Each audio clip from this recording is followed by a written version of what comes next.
Welcome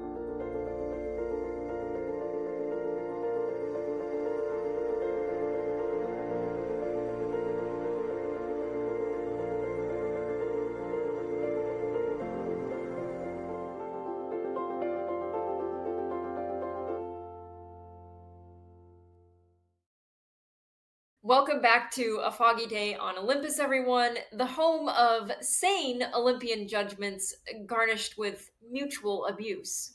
And speaking as the principal abusee, Oh, yeah, nothing you don't deserve. Never mind him, everyone.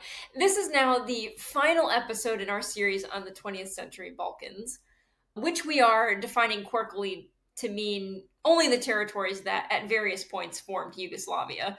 right. Or this series would be going on for months. And today we're looking at the collapse of the second communist Yugoslavia during the 1990s. Which means we won't be bringing things up to date, right? Sadly, no time for that. We will have to hand you back over to the insane blogosphere. But at least we are forearming you. Right. So we might like to say the virtue, but also the problem of Yugoslavia was that it was so multi ethnic.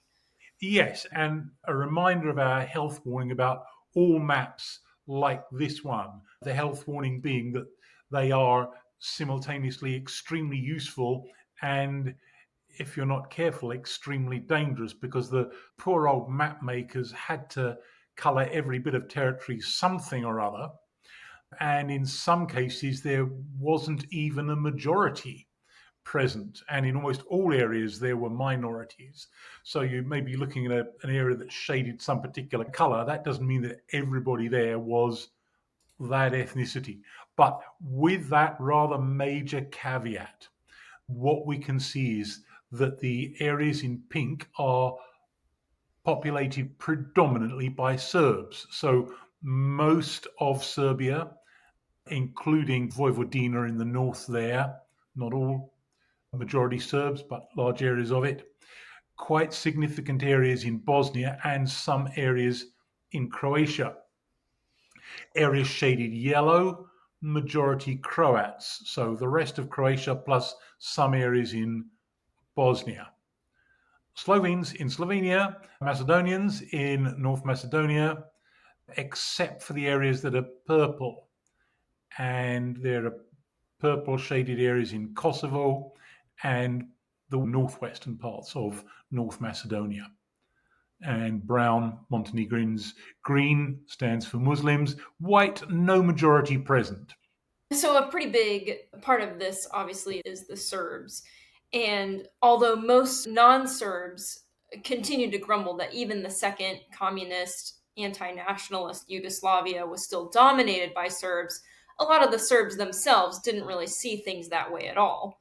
No, there was very definitely a clash of perceptions there.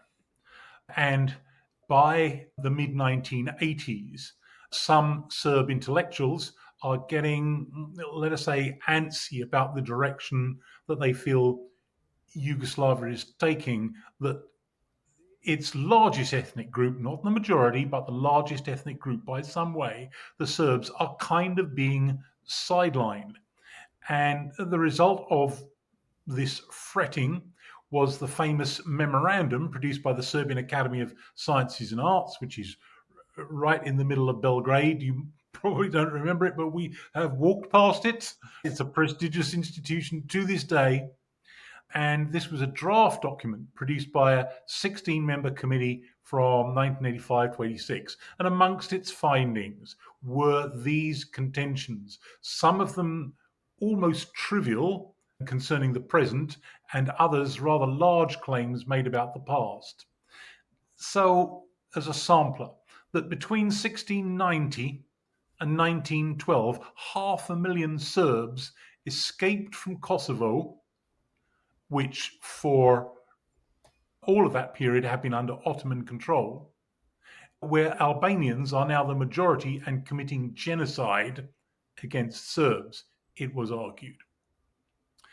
That Serbia sacrificed 2.5 million victims for Yugoslavia in World Wars I and II. and now is a victim of this state. Now, the 2.5 million is definitely an inflated figure, though it should be said that Serbia suffered greater losses proportionate to its population than any other participant in World War One, and probably about 2/3 of a million people in World War Two, though that number was greatly inflated both by communist propaganda and by Serb nationalists for reasons we talked about last week or the week before in an earlier episode. There's great discrimination against Serbs living in Kosovo and in Croatia, so they claimed. Slovenia and Croatia are taking control of the Serbian economy. Now, inside Yugoslavia, the further north and the further west you were, the more prosperous. But that had historically been the case. Those were the areas that had been part of the Habsburg Empire for a long time, were most westernized, most modern. And so, even if Serbs are not comfortable about this fact, it was always going to be a fact. Rather like, no matter how you jiggle things, even if you bomb Germany back to the Stone Age in 1945, as actually happened, in the longer run, it's going to dominate the European economy. So within Yugoslavia, Slovenia and Croatia are like this. And Yugoslavia is taking industry out of Serbia, it was claimed.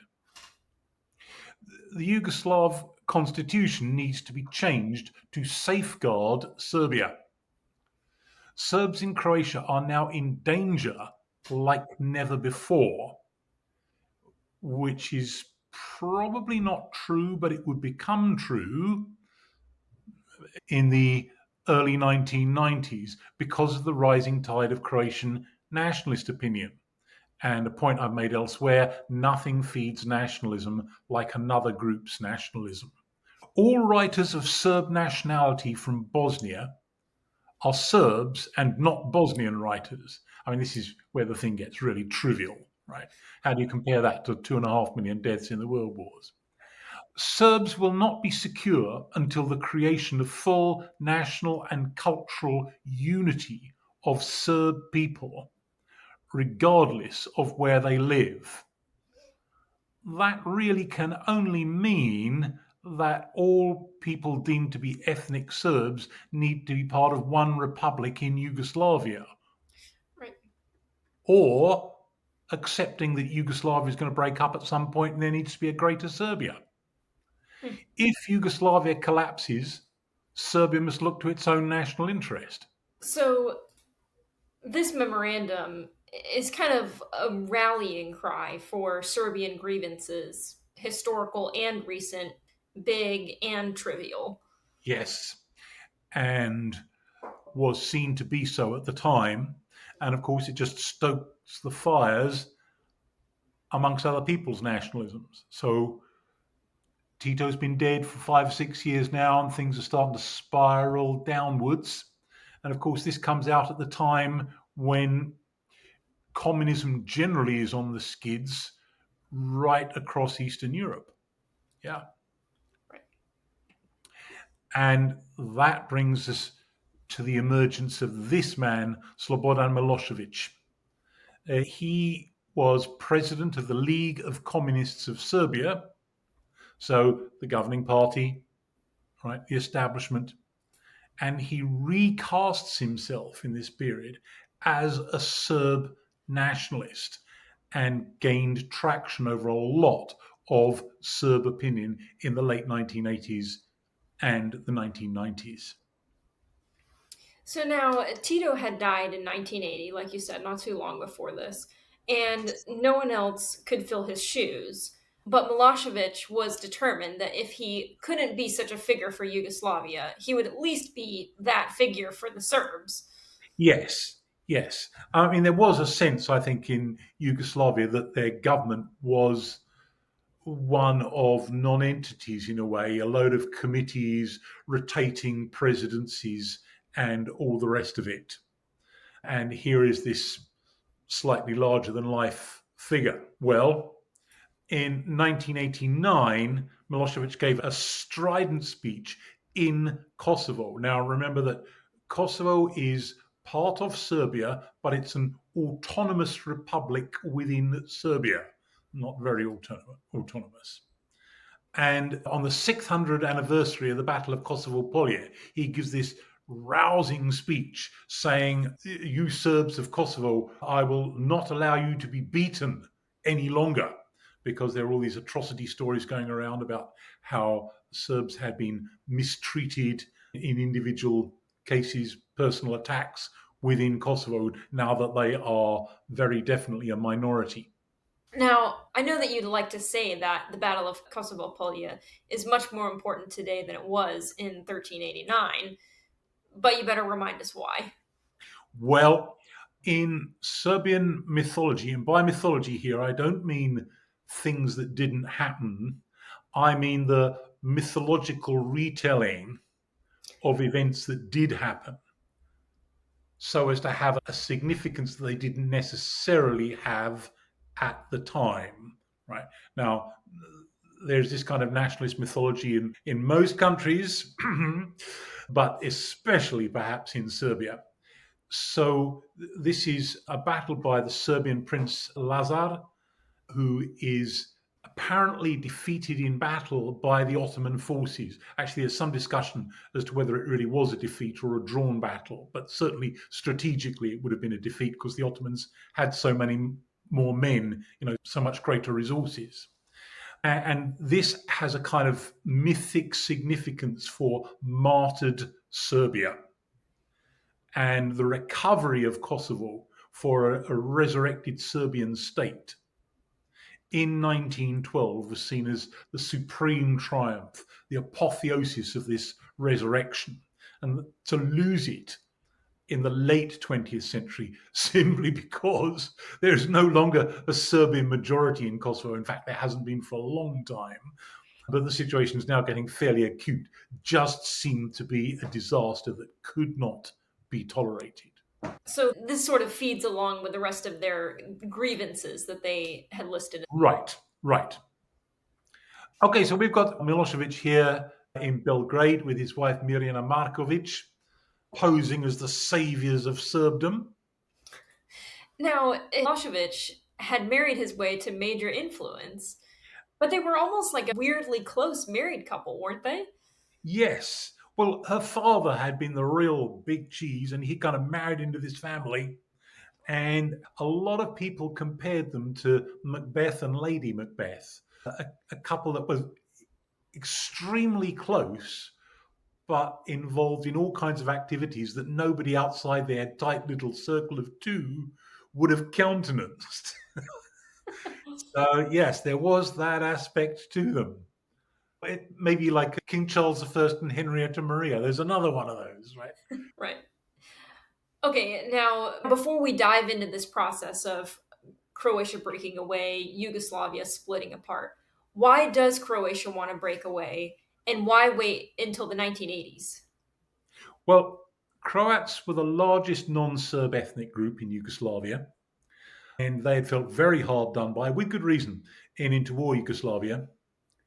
And of course, during World War II, they collectively, let us say, are responsible for the largest number of real atrocities. That's, of course, not to say that most Croats participated in those things any more than most Germans committed atrocities. But nevertheless, at the end of the war, the label for this was hung around their necks.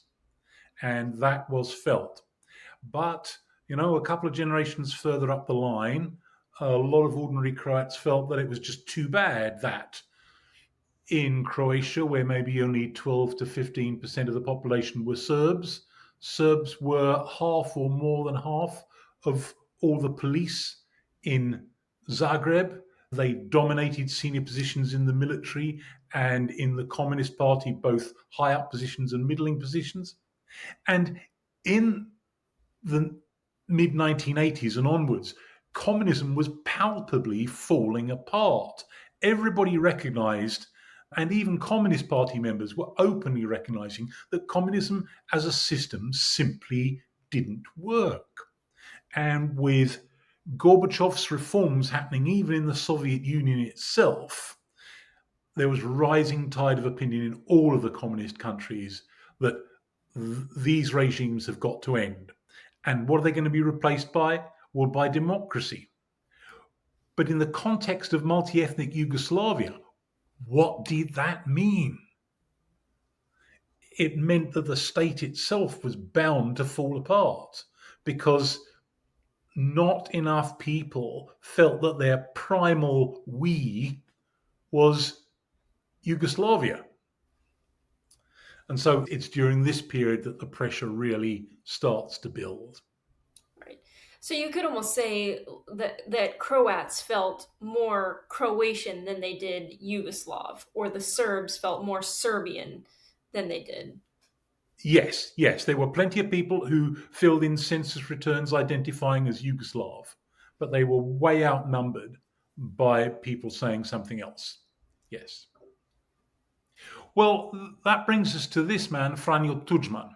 He was a historian and a former JNA, Yugoslav National Army, Major General, but he'd been a political dissenter since really the 1960s and constantly skirting on the edges of serious trouble on account of it, and had really become a Croatian nationalist.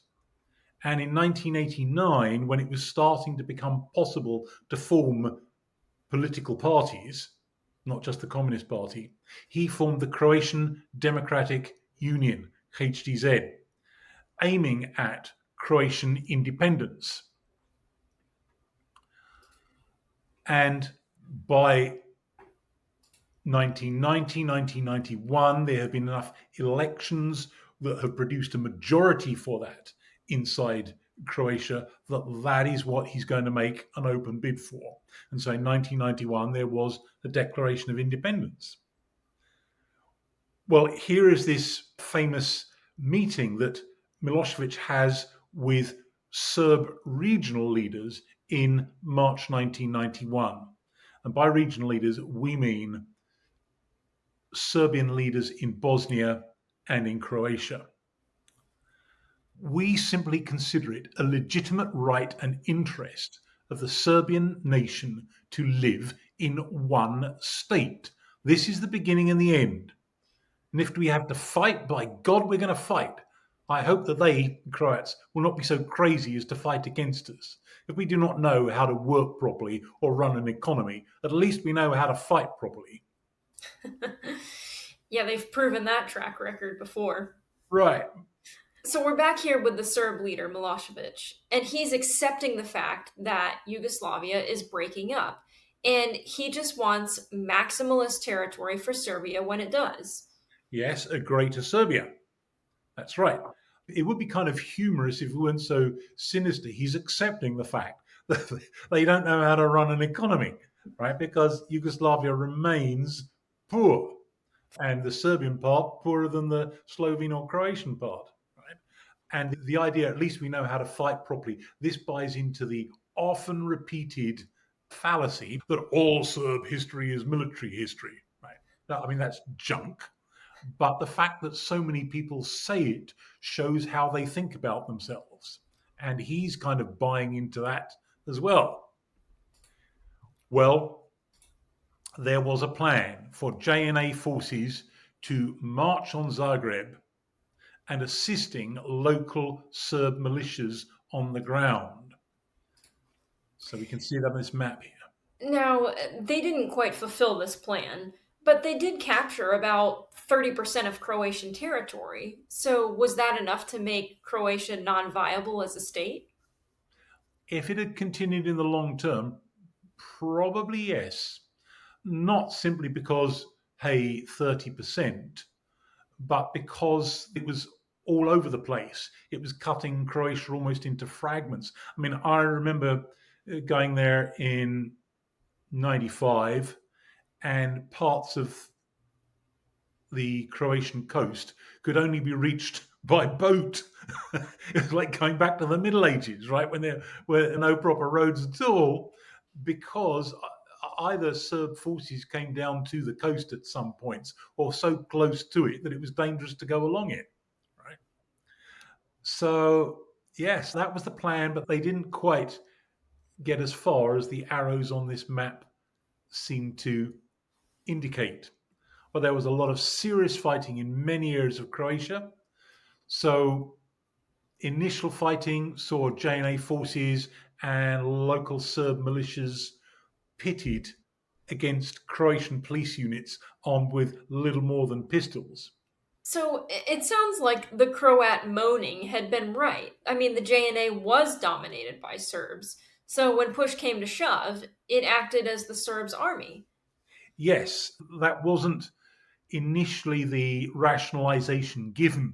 They were simply trying to keep the peace, except that keeping the peace meant putting down the Croats and their attempts at independence and to protect Serb civilians. But yeah, they were definitely acting in the interests as they saw it, at least, of Serbs. That's right. So we've got some pictures here of smashed up buildings and people positioning themselves in there ready for the next round of shooting. Only the Serb side had artillery to inflict the kind of damage that you can see here. And here we've got some incredible pictures. Croat women amid JNA shelling in Osijek. And I remember people telling me a little while after, we just couldn't believe it. This was our army and they were shooting at us.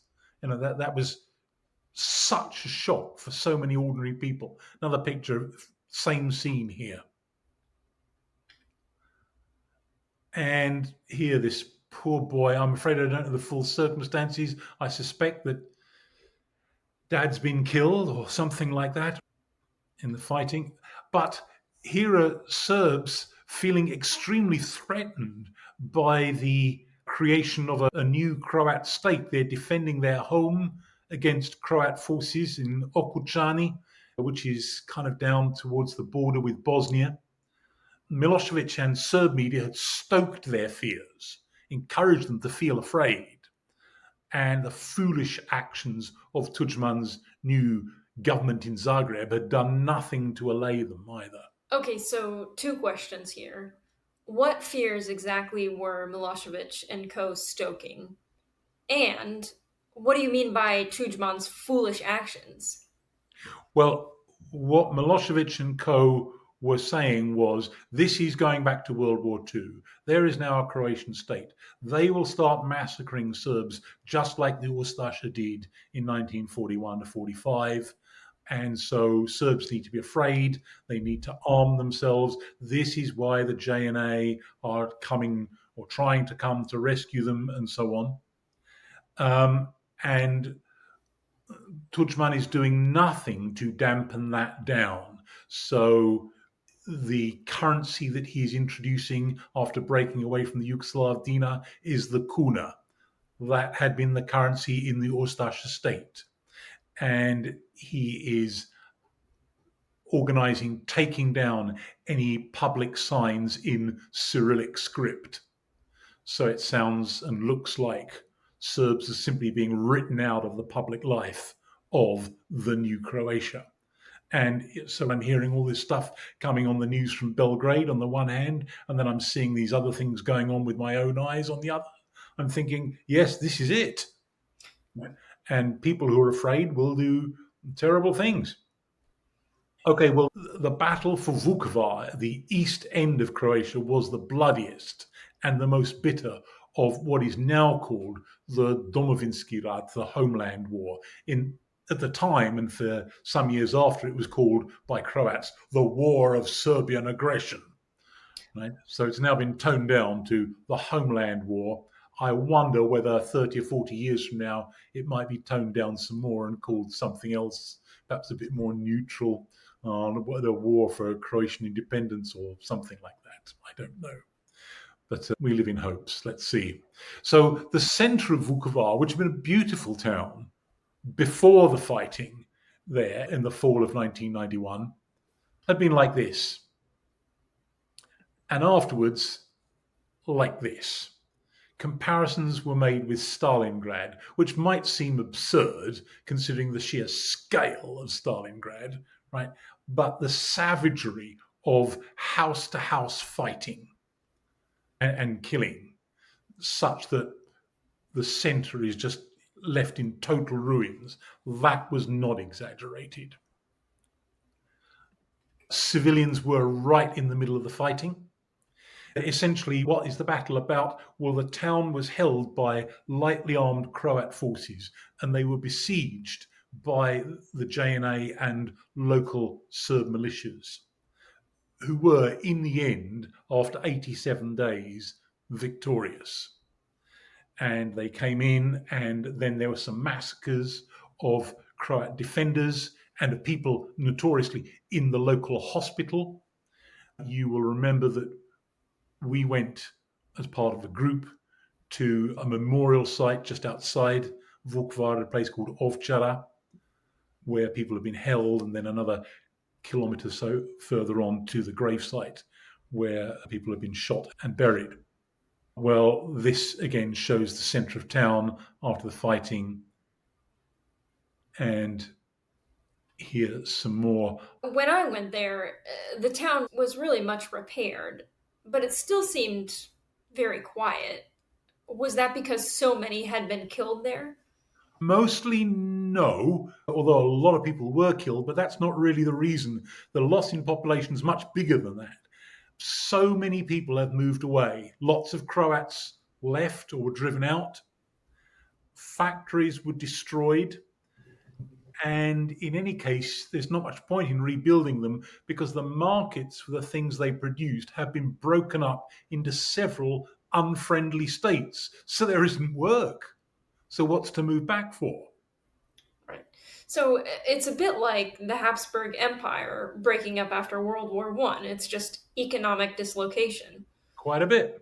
Only worse in a way because people didn't want to live in a destroyed town when neighbours had become enemies, sometimes doing terrible things. So loads of people who'd been driven away just didn't want to come back. So whenever you go there, it always seems like it did when you were there. You think it's a quiet day. No, that's just the way that it is now. Right. Yeah. But yes, a lot of it has been rebuilt.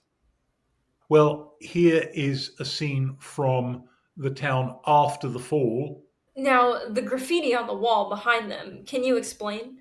Yeah, well, there's those signs which look like a cross with, in each vector, a Cyrillic letter S,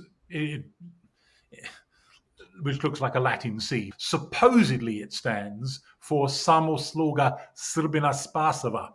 Only unity saves Serbs. But really, that slogan is a 19th century invention.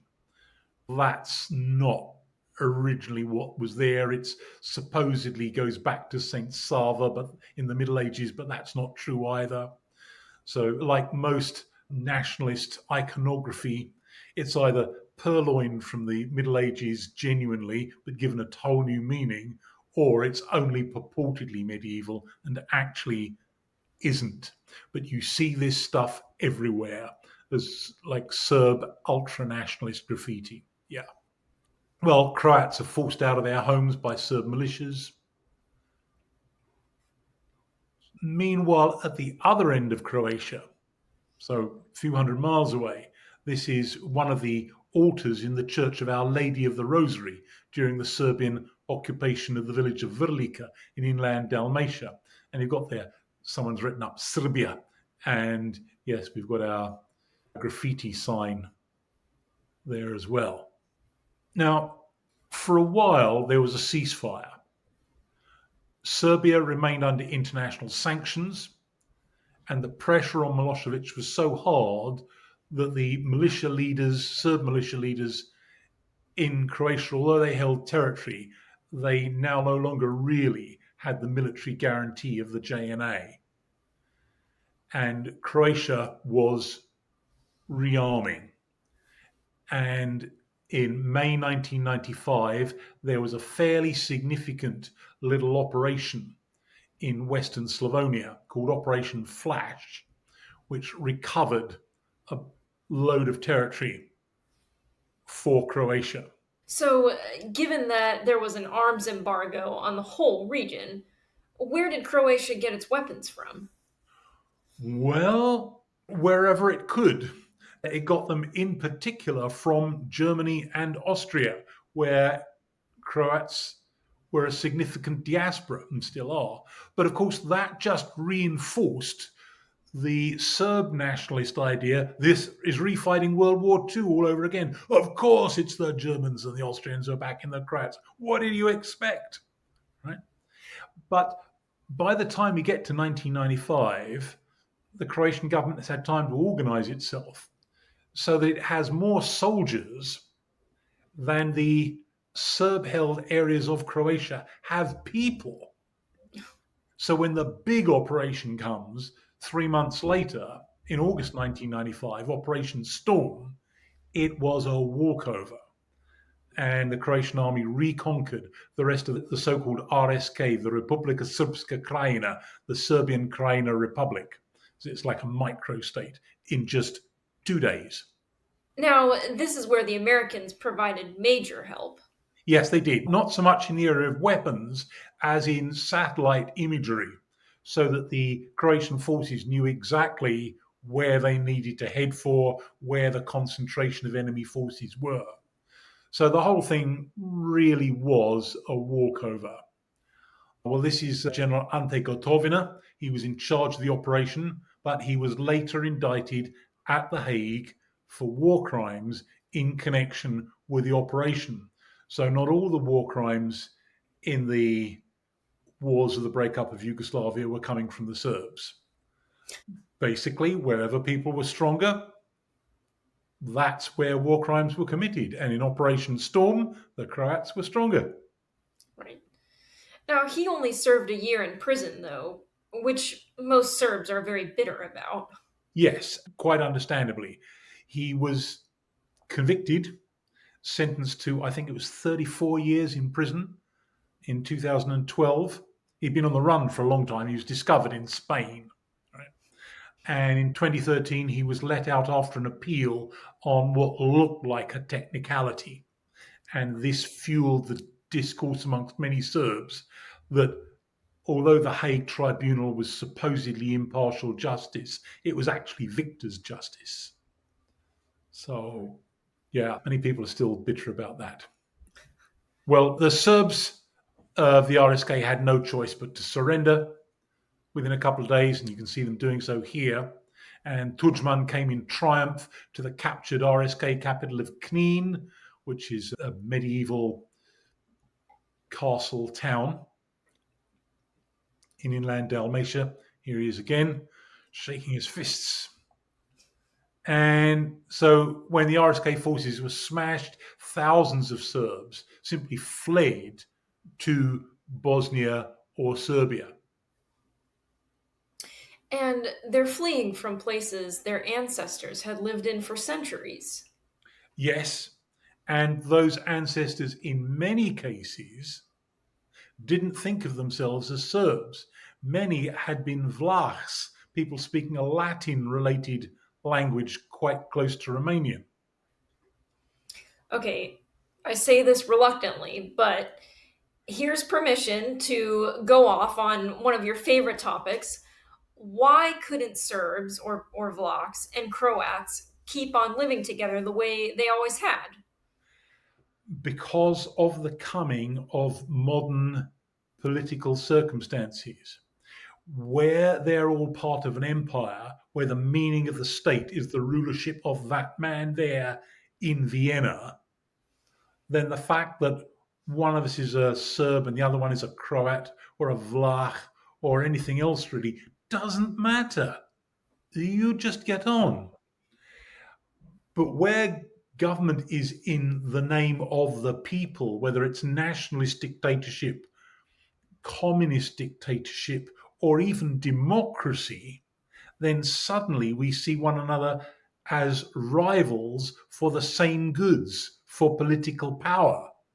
Actually, of those three, communism can manage the trick rather more easily. Right.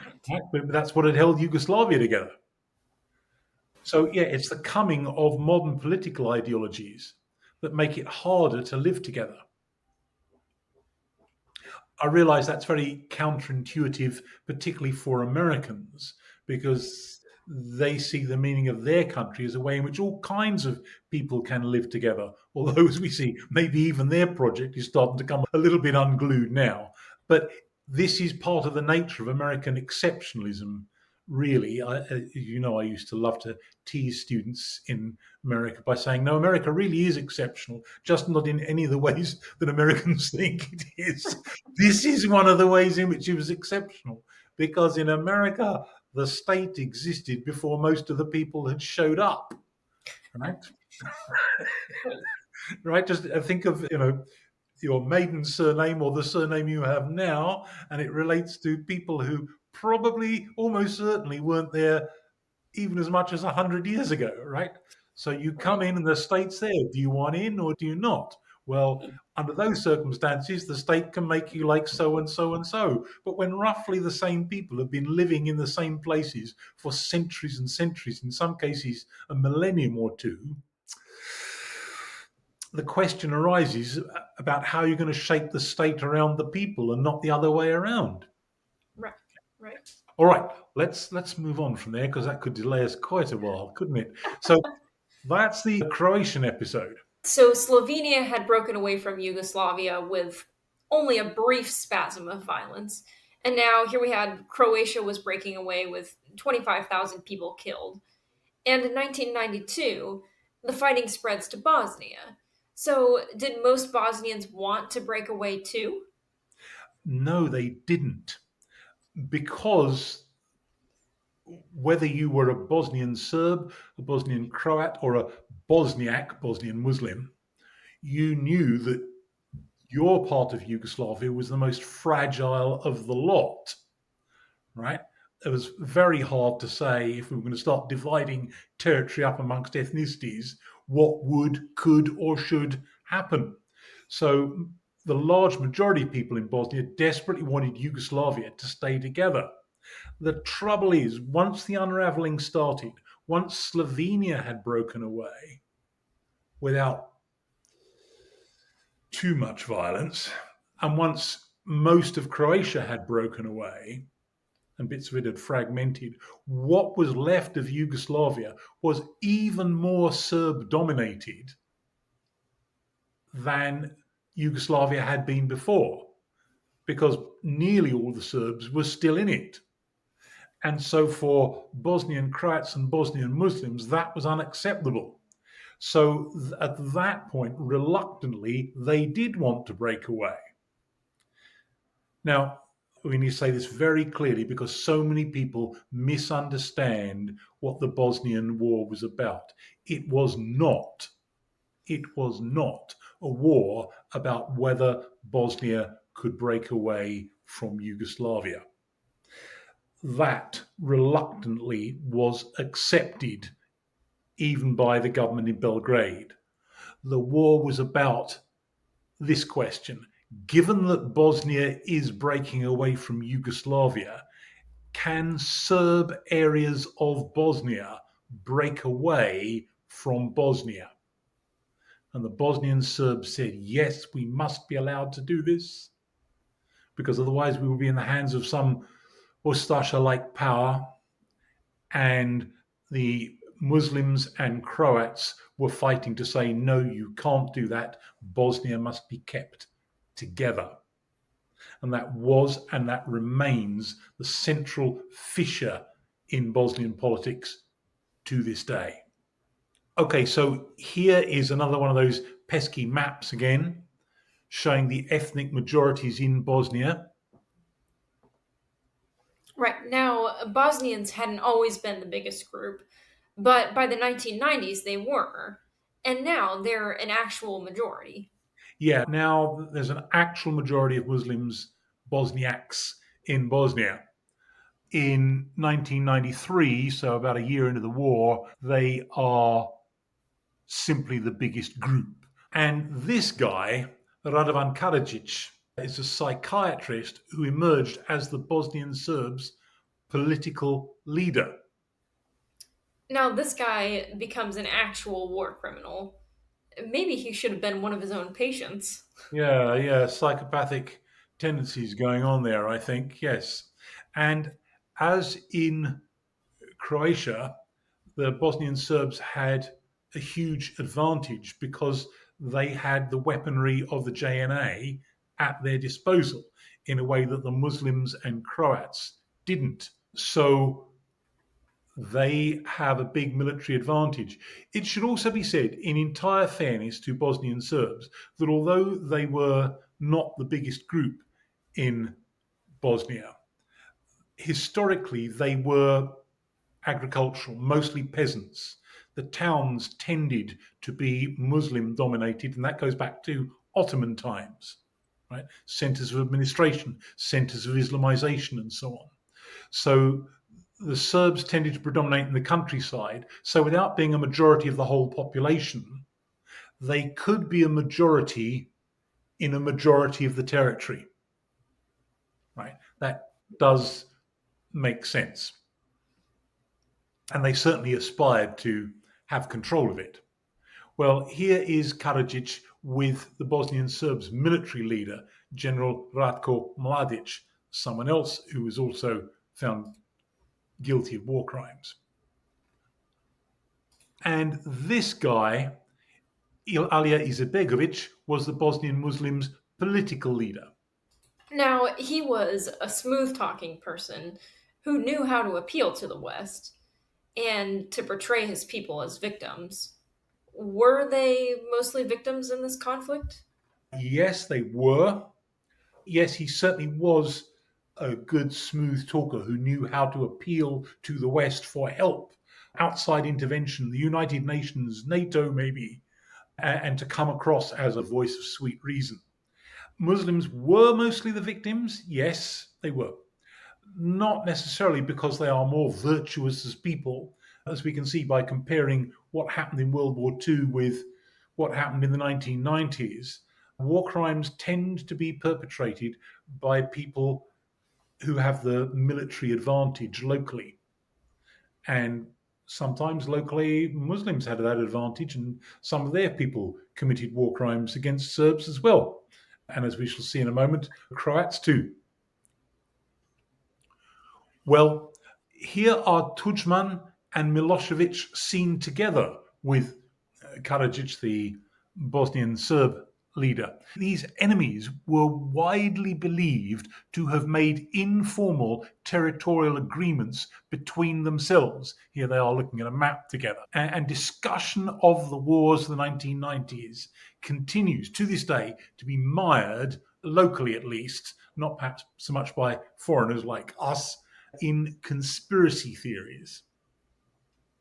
Okay, you might as well indulge us. What are the main conspiracies? Well, the two biggest ones, and of course there are variations on all of them, but the biggest ones are, oh, this was just a stitch up by the big and powerful ones. They'd already decided what they wanted to do, and they've just got us poor, helpless saps at the grassroots to fight one another over it until that was the result.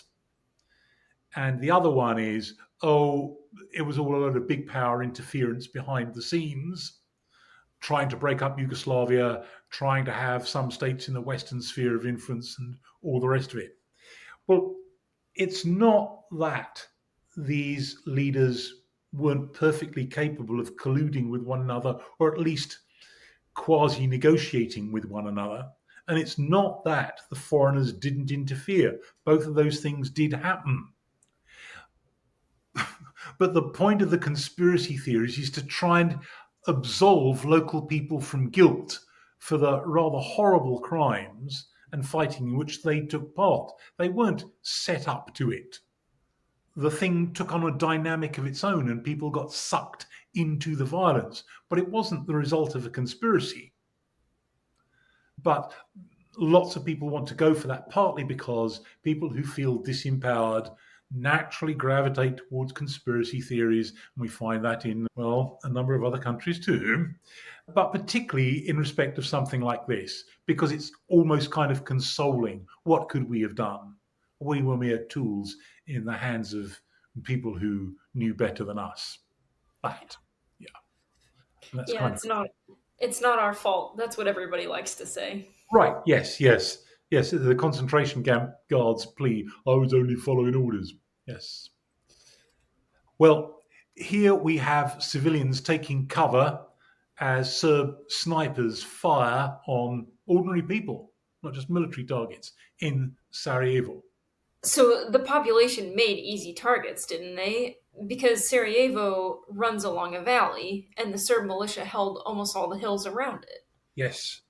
And that was what made the siege so deadly. It lasted for most of the 3 years of the war. This map shows the siege of Sarajevo, so the government held territory, so Muslim Croat held territory in white there, nearly surrounded by the pink shaded territory held by Serb militias. Yes. And here we have a picture of some burned out trams. Well, I saw similar scenes actually in Osijek in Croatia when I first went there. A whole load of dead buses and dead trams from shelling. We've got ordinary civilians standing in long lines to collect basically unclean water from the river in Sarajevo in 1992. And here, a Bosnian girl with an AK-47 waiting for a funeral service.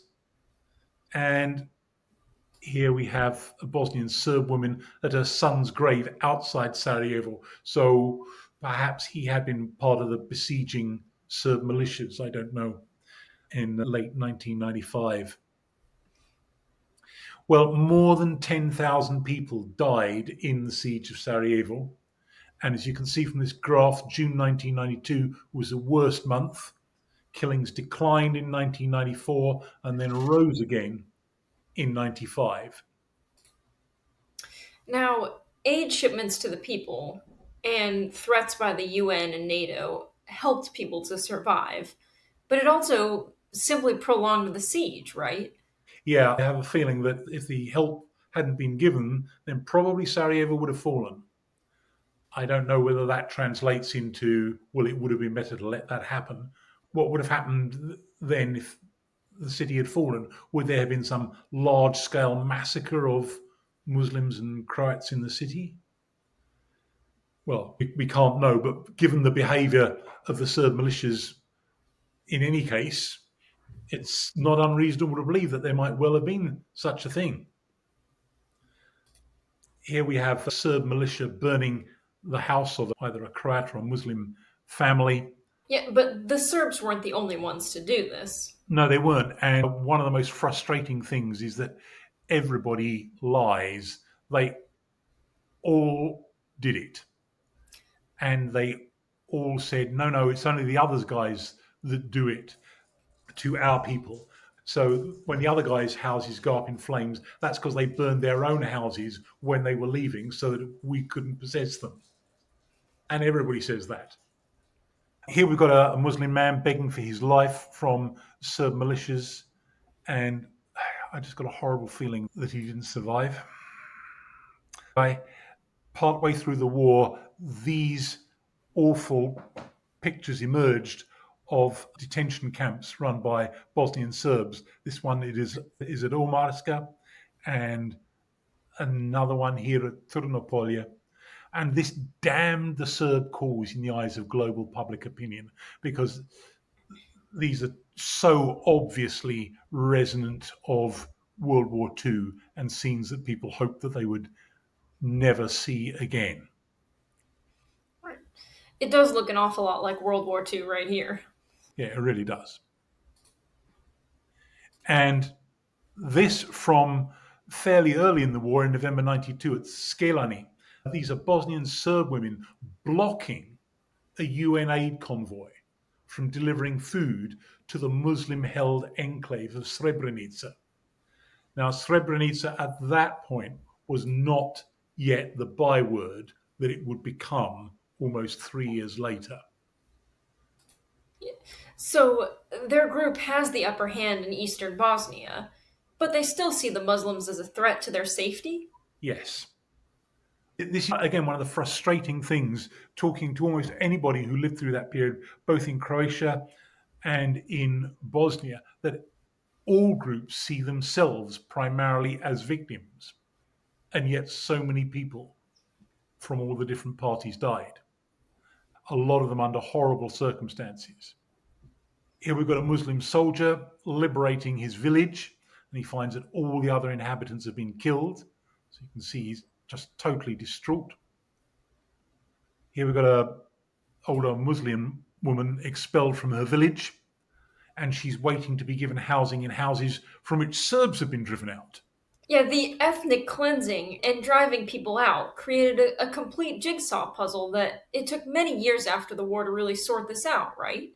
Yes, because in some cases houses have been destroyed. So if you're installed in someone else's house and your own house has been destroyed, you might say, well, I've got nothing to go back to. And in many cases, you might be able to go back home, but do you want to live next door to people who you now feel have become enemies? Or in an area where you and your group are the minority? And it's not always simply a straight swap. So, yeah, it's just an endless chain. Very, very difficult to sort out. But to make matters worse, in 1993, Bosnian Croats started fighting Bosnian Muslims. This picture shows the HVO, the Croatian military organization, in Mostar in 1993. So before the war, Mostar had been roughly equally divided between all three groups. At the start of the war, the Serbs held it, and then they were thrown out, and most Serbs left with them. And so there were just Muslims and Croats living in the city. And then in 1993, they turned on one another. Okay, so this is getting confusing again. Not as bad as 2 weeks ago, but still. Why would the Bosnian Croat and Muslim allies against the Serbs turn on one another? Well, because of the direction of the fighting, they could quite rationally conclude that their side had lost the war or was going to lose it. And so they then wanted to make sure that they could hold on to at least some territory for specifically their group. And again, the Muslims tended to be on the butt end of this because the Bosnian Croats could draw on Croatia for military support or weapons. So that was also fairly savage. But after 1993, they united again. But while it was going on, it was pretty bad. This shows the historic bridge in Mostar, built in 1566 by the Turks, being destroyed by point blank range shelling of the HVO in November 93. Now, the bridge was back together again when I went there, and the area around it looked superficially old, but it had all been reconstructed after the war ended, right? Yeah, the actual bricks were fished out of the river to rebuild the bridge as it had been. And I don't know whether those extreme lengths were gone to for all the houses and roads around it. Maybe. But what you've got is a verisimilitude of the way it had been. Yes, it looks superficially old and it's now a prime tourist area. But it was absolutely smashed to smithereens in 1993. And it's also now divided into a Muslim half of the city and a Croat half of the city. These graves are in the Muslim half, mostly young, mostly men, mostly 1993. Now, here further east in Bosnia is the famous bridge on the Drina in Visegrad. Yeah, now we did a whole episode about this, the Nobel Prize winning novel that's based on this town. Yes, we did. And it was about the novel called The Bridge on the Drina, which now I reckon is the town's most important economic resource. People coming to visit the town where the novel was based, right? As indeed we did. Yeah. But just as there have been some very nasty massacres there in World War II, so there were again in the 1990s. And so Adem Omaragic's house in Visegrad is the scene of the Pionierska Street massacre, around 70 Bosniak civilians, elderly men, women, and children burned alive in June 1992 by Bosnian Serb soldiers and policemen. The town itself now is overwhelmingly Serb dominated because of the ethnic cleansing and the outright killing that's gone on there. The worst single incident of the long siege of Sarajevo was the bombing of the Markele market in February 1994, in which 68 people were killed and 144 were injured.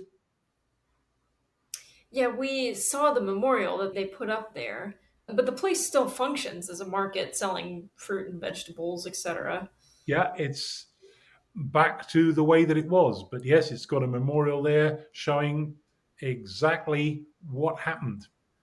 And right near the end of the war, the worst incident of the lot happens when Srebrenica finally fell to the besieging Serbs, and more than 7,000 Muslim men and boys were massacred near the town in July 1995. So this is a memorial some years after to what had happened. And there's a huge graveyard there to this day. Okay, well, this is the picture of the signing of the famous Dayton Agreement in December 1995. Yeah, now this was mostly President Clinton's arm twisting that ended the Bosnian War and got agreement about how to reintegrate occupied parts of Croatia back into Croatia. Yes, it ended the Bosnian War, and there were still some bits of Croatia that were under Serb control, namely at the east end, just opposite Osijek, and of course the town of Vukovar. And so, yeah, this was the agreement that sorted all of that out, so to speak. This is a map of post Dayton Bosnia, and the price of peace was an absurdly complex governmental system in which each of the three factions has a stranglehold on power. And the result has been total stagnation and massive corruption. Right, and this is at least part of the reason why, although Croatia has made a great recovery from its war, Bosnia looks absolutely terrible by contrast. Yes, it was always a lot poorer than Croatia, but now the gulf is absolutely stark. You drive across the frontier, and the standard of living just drops off a cliff in front of your eyes. What we're looking at here is the Bosnian Federation. So that's Muslim and Croat Federation. And you can see the thin little arm of territory there out to the east, extending towards Sarajevo. And then the dark olive green Republika Srpska, the Serbian Republic. It's not Serbia, Serbian Republic within Bosnia. And they have a whole load of devolved powers. Right now, it's coming towards crisis again because the Republika Srpska leader Dodik is wanting once again to declare independence from Bosnia, which could cause the whole edifice to collapse. Okay, well, this gives us the Bosnian War in numbers. The total war deaths are about 105,000, so more than 4 times as many people as were killed in the Croatian War. And it breaks it down into Muslims, about 68,000. So the large majority of people killed in the war were Muslims, about 22,000 Serbs, nearly 9,000 Croats. And you can see that perhaps 40% of the victims were actually civilians, including significant numbers of women. And sexual violence was used quite deliberately and systematically as a weapon of war. And out of those, you can see nearly 10,000 people were killed in the siege of Sarajevo and 7,500 in the massacre in Srebrenica at the end. Those are all included within the larger figure at the top. Well, finally, on this, we want to look at the whole situation of Kosovo and Serbia itself under crime lords. Now, this is the sort of thing that could happen because Serbia was under a 100% trade embargo. And so government and organized crime had to work together just to import necessities. Yes, it wasn't simply an embargo on weapons, it was an embargo on fuel and anything really. And so, yeah, that pushed government and organized crime together. I mean, I remember my first couple of visits to Belgrade, and it would have been funny if it wasn't so awful. It was obvious what was happening. Belgrade looked like it was in a post apocalyptic movie, although it hadn't at that stage been bombed or seen any violence. But everybody was completely bedraggled. People were poor. It was overflowing with refugees. One of the bitter jokes around was that they did indeed have all Serbs living in one state, because loads of Serbs from Bosnia, of course, only a minority, but significant numbers from Kosovo, significant numbers from Croatia, had fled to Serbia. You had people selling just bits of engine, packets of cigarettes, all kinds of ridiculously worthless knickknacks, sheets of cardboard on the sidewalk to try and stay alive. Perfectly respectable people diving into dumpsters to recover something that might pass as food. All of this. And amidst it all, you would see obvious crime lords strutting around in fine clothes with a leather clad lovely on each elbow, and sporting gold teeth or something. I mean, they looked like villains in James Bond movies. It was absolutely ridiculous.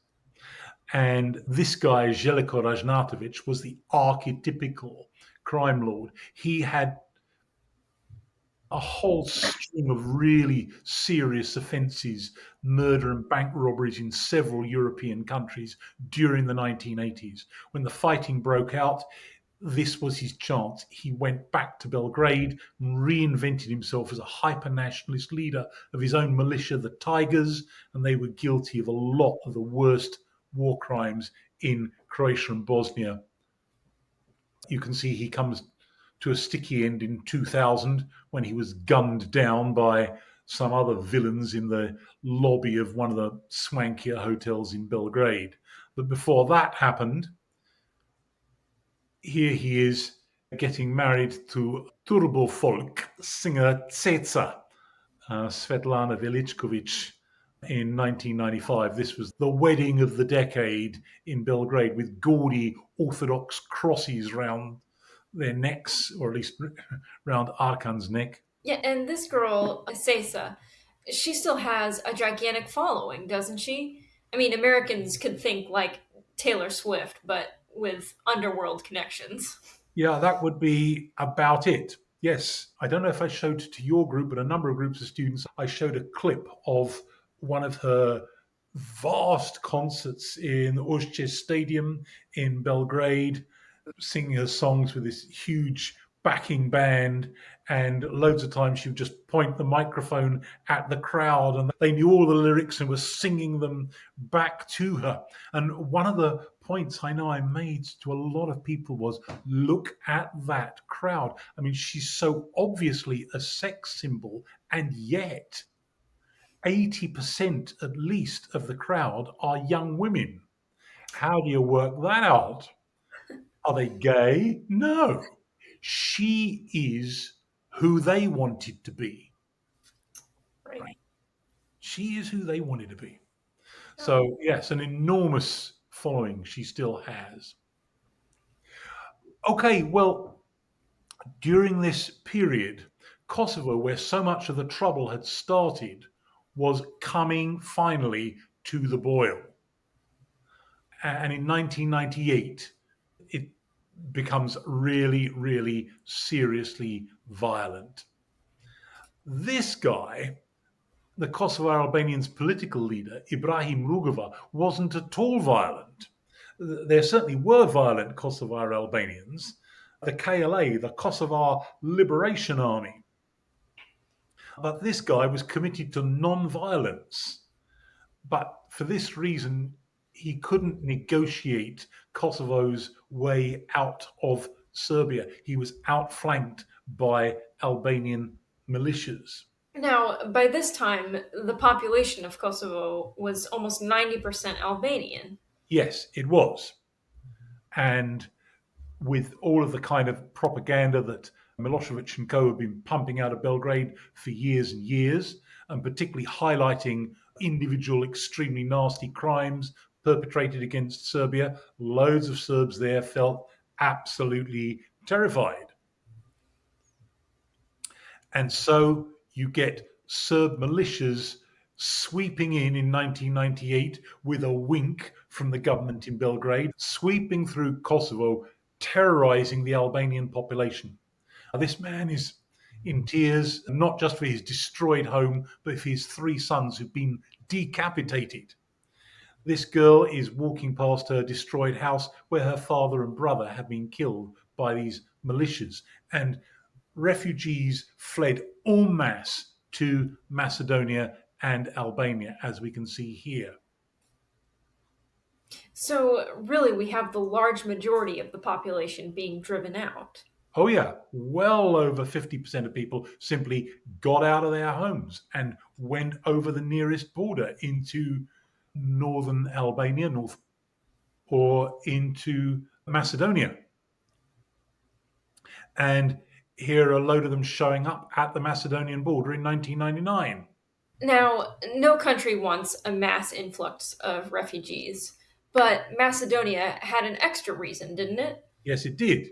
It had a large restive Albanian population, perhaps around 23%, 25%, something like that, of its own.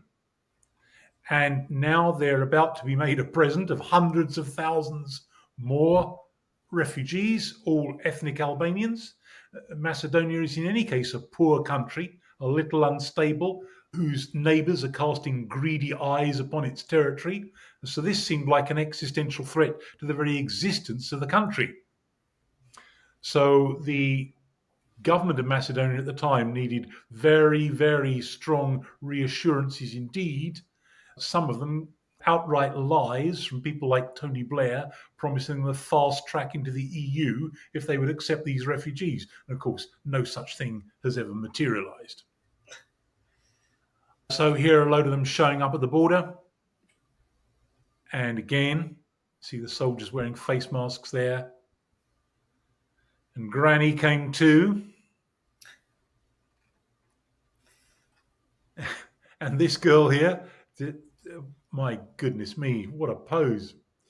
These refugees are at the Albanian border. Well, NATO intervened and bombed Serbia to force a stop to the ethnic cleansing. And we can see this here in Belgrade as well. So, NATO said it was bombing military and strategic installations, but inevitably, civilians ended up getting killed too. Yes, the numbers of those weren't large, and NATO was using mostly smart weapons, but smart weapons are not ultimately that smart. Even the Chinese embassy in Belgrade was hit, which may have been a terrible mistake, as NATO claimed, or maybe not. The debate around that one is a total hall of mirrors, and we don't have time to go into it here. Maybe Google it, and you will see what a hall of mirrors it is. I think we still haven't got to the bottom of that one, but vociferous claims there are made on all sides. Okay, so we've got another picture of some bombing here with the smoke going up. And here's a bridge over the Danube in Novi Sad, bombed by the RAF. And here we've got anti-bombing posters, but they're in English, so they're intended for an international audience. And that's because in asymmetric war, the weak employ the weapons of the weak, undermine the willingness of the public in NATO countries to continue to support the NATO action. And here we've got Belgrade in flames and NATO bombing. And here, bomb damage. Now, this was left deliberately unrepaired for many years, wasn't it? Yes, until very recently. And that was actually because the government in Serbia wanted to remind its citizens, but even more to remind visiting foreigners of what NATO had done. And here we've got a minor triumph of the Serbs. They did succeed in shooting down a US stealth bomber. So we've got people dancing all over its wreckage on the ground. And here we've got a demonstration. So we've got the US flag and the stars are replaced by swastikas because, of course, as we all know, whoever we don't like is always really the Nazis. And the poster is reading, "Thank you for all that you've done, but we will never forgive you for it." Here we've got another demonstration, and the poster reads, "Our country is small, but the nation is great." And a man here wearing a target badge. And significantly, the Serb nationalist website that posted this photograph of a demonstration called it Kosovo Maiden. Right, and this is a deliberate reference to an extremely famous painting, isn't it?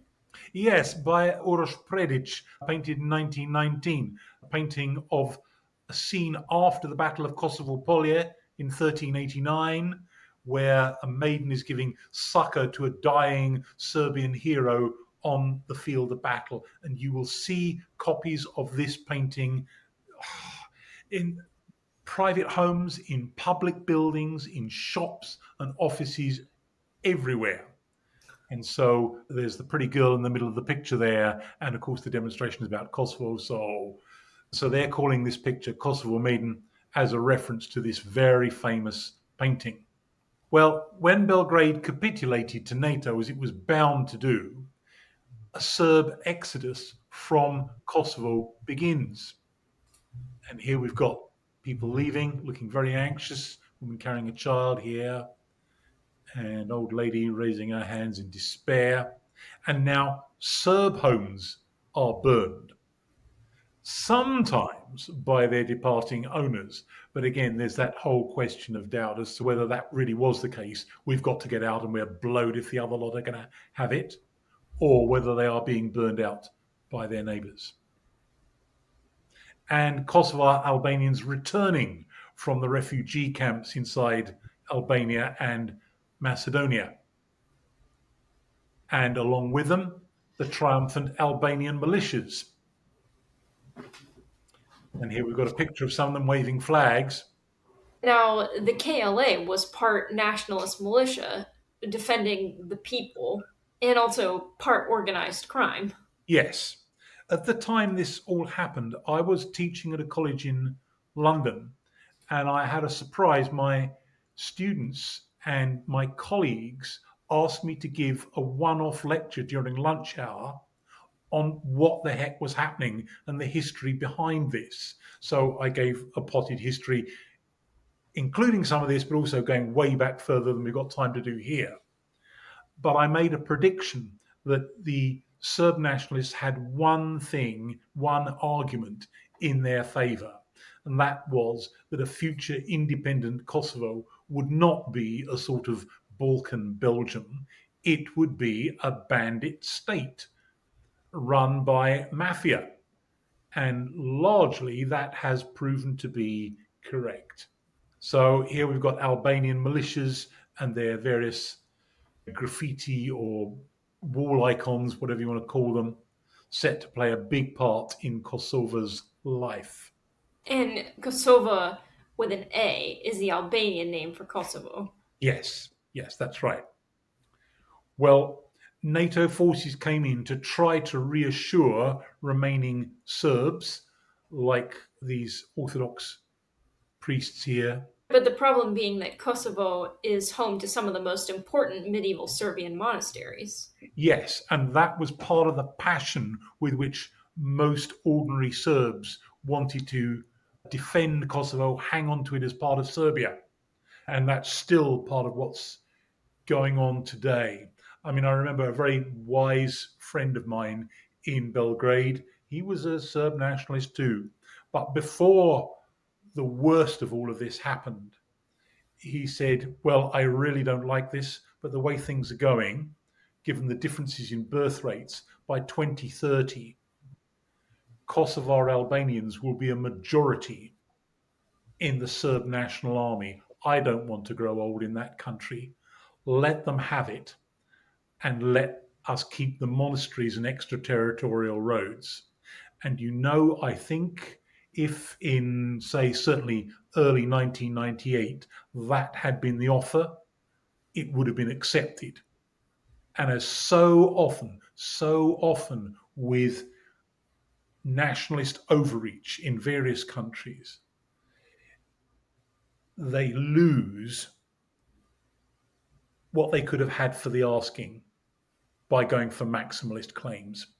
And that's exactly what has happened here.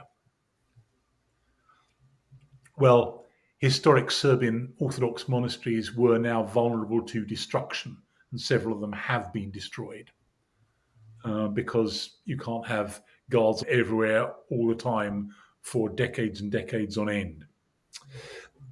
Let's finish with these maps. Most Serbs were rural, while Muslim Albanians were more urban, legacy of Ottoman times, like in Bosnia. And in 1999, Serbs were still the majority, not in the majority of Kosovo, but in a far larger part of Kosovo than their numbers might lead one to suspect. But by 2002, those areas had greatly diminished. By 2004, they'd shrunk even further. And so here's the Balkans today. So the countries that were once, or rather twice, Yugoslavia is now quite a collection. Right, so we've gone from one country to seven. Could it balkanize some more? I mean, how stable are these countries now? I think they won't balkanize anymore. Theoretically, you might think that perhaps Vojvodina in the north could break away from Serbia, but I'm certain that won't happen. Some of these countries continue to be unstable. North Macedonia has kept the lid on its Albanian separatism for now, but within a generation or so it could re-emerge. And remember that Albania, Greece, and particularly at the moment Bulgaria all have designs on it. Serbia continues not to recognize Kosovo's independence. A lot of other countries like Russia don't either. Bosnia could indeed fragment. Montenegro, from that point of view, will be okay, but it's still extremely corrupt. And I think Croatia and Slovenia will be just fine. So it's like compounding the old issue. The further north and west you are, the better off. The further south and east, the wobblier. Yeah. Right. Do you know, I've just had a realization. You haven't pushed any books on our poor, by now penniless viewers this week. Yeah, not enough time. Okay, well, that's a wrap then. Next week, we're going to be doing something completely different. Early modern religious radicals like Anabaptists, the Pilgrim Fathers, Baptist Quakers, etc., which is odd because that's a topic you're actually qualified to talk about with certificates to prove it. I I just don't like you anymore. So, no change there then, folks. Do join us next week. And if you enjoyed this week's episode, we do ask that you would repost it on social media and tell all your friends about it, or maybe tell all your enemies about it. And hopefully, we'll see them there. I'm still sulking. Oh no. All right. No, please do please do repost this to social media, and we'll look forward to seeing you for the start of our brand new series next week. Goodbye, everybody. Bye, everyone.